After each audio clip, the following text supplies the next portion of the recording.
Hi, I'm Paul. Just want to dedicate this video to the ego. And for those of you who are trying to, let's say, gain control of the ego or get rid of the ego, some people say ego death. But I want to throw a few pointers out there to suggest what the ego is.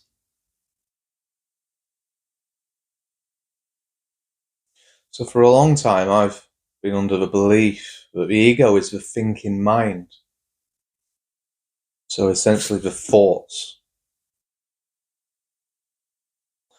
After the ego fell away, it became obvious that it's not the thinking mind exactly. So the thoughts still do continue to happen. But it's as if the ego is the bit which clings on to them thoughts, tries to grasp ideas, to make it mine. So the thoughts do happen. The ego wants to grab onto them thoughts. So we can look at this in a different way. If you imagine yourself sat down somewhere peaceful, and there's a dog barking, you can grasp onto the fact that the dog's barking by saying, "That dog's driving me crazy. God, I wish that dog would go away. It's just doing my head in." That's grasping on. That's the ego. You can just not react. Don't react to the dog barking, then all good. The point here is the ego is a bit what grasps on.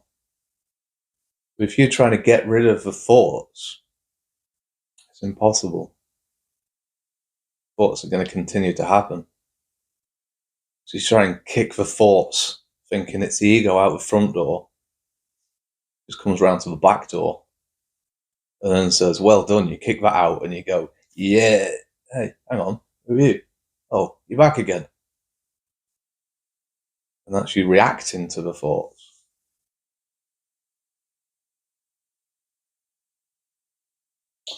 I'm sure everybody has met somebody who's quite strong ego-minded. Maybe some of you have been in toxic relationships before. Hopefully, what you might have learned from that is that with people who are quite strong ego-minded, is that they're after a reaction from you. So your best option is not to react. Because if you do react, you get worse, because that's what we're after. But if you don't react, well, you still get worse, but only temporarily, until we get bored and give up. It's exactly the same as the ego. You ignore the ego, just don't react to the thoughts, then it gets bored. Well, firstly, you try stronger, but eventually it gets bored and gives up.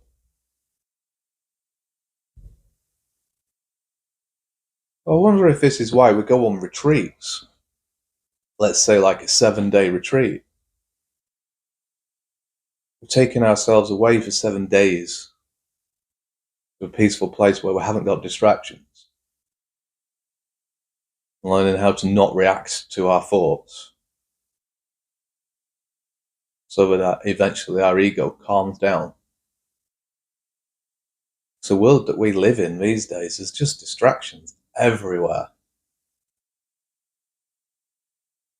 And when we're constantly getting all these distractions, our ego's continuously trying to grasp onto them all. I want this. I don't like that anymore. I want better. I want something more. I shouldn't be living like this. I deserve better. Blah, blah, blah. That's all the ego. By taking yourself away into the countryside, into nature, less distractions, but a chance for you to not react. Learn how to take control.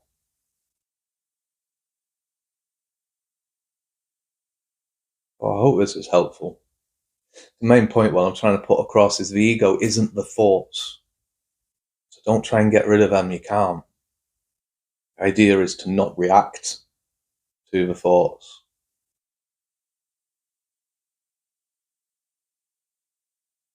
Anyway, thanks very much for listening. Hope it was helpful.